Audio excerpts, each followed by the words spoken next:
Breaking news.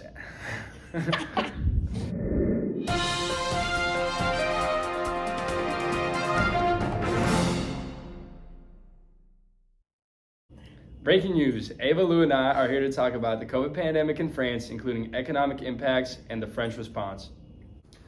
Macron announced the third national lockdown, which commenced on April 3rd, 2021, and which was mandated for all of April 2021. Measures included the closure of non-essential shops, the suspension of school attendance, a ban on domestic travel, and a nationwide curfew from 7 p.m. to 6 a.m. In February 2022, it was reported that no tests are required to enter the country, and children under the age of 12 are free from vaccination requirements. The pandemic occurred following a series of national protests, which were followed by a strike against pension reform, which had been proposed by President Emmanuel Macron in his election manifesto. The pension reform strike was the longest strike in modern French history. In President Emmanuel Macron's second address to the nation on the pandemic on March 16, 2020, he announced the suspension of all reforms, notably those of pensions. Now on to Ava to tell us more about the economic impacts.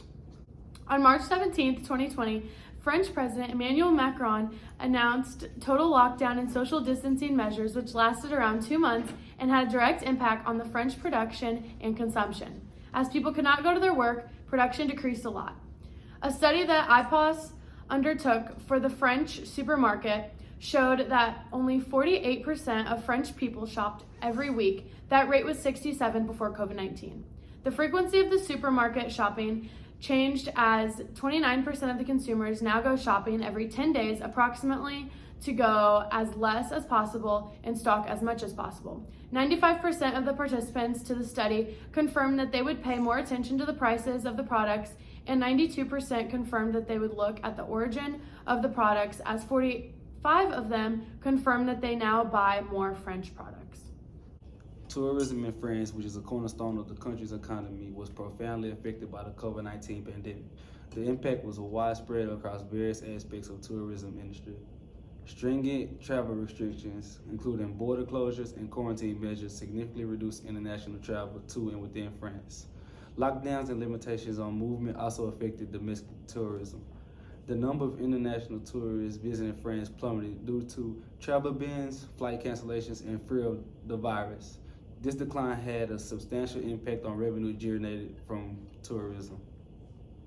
Hotels, beds, and breakfasts. Hotels, bed, and breakfast, and other accommodations experienced a sharp drop in bookings and occupancy rates. Many establishments faced closures or operated with reduced capacities. Popular attractions, museums, and cultural sites faced closures or limited visitor numbers to adhere to safety guidelines. This significantly affected revenue from entrance fees and visitor spending. Restaurants, cafes, and eateries suffered from reduced food traffic and limited operations due to social distancing measures and restrictions on indoor dining. The cruise industry, a significant part of France's tourism, was severely impacted as cruise lines suspended operations, leading to canceled trips and declining cruise tourism.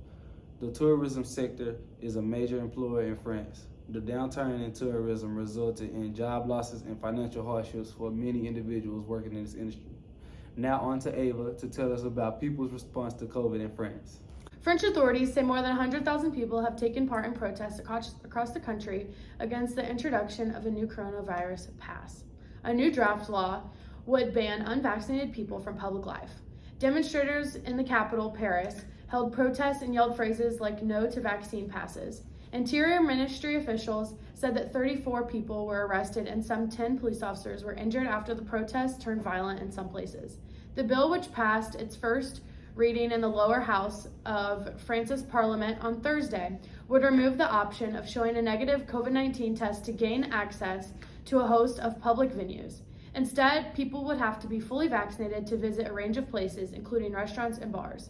The government says it expects the new rule to come into force on the 15th of January, although the opposition-dominated Senate could delay the process.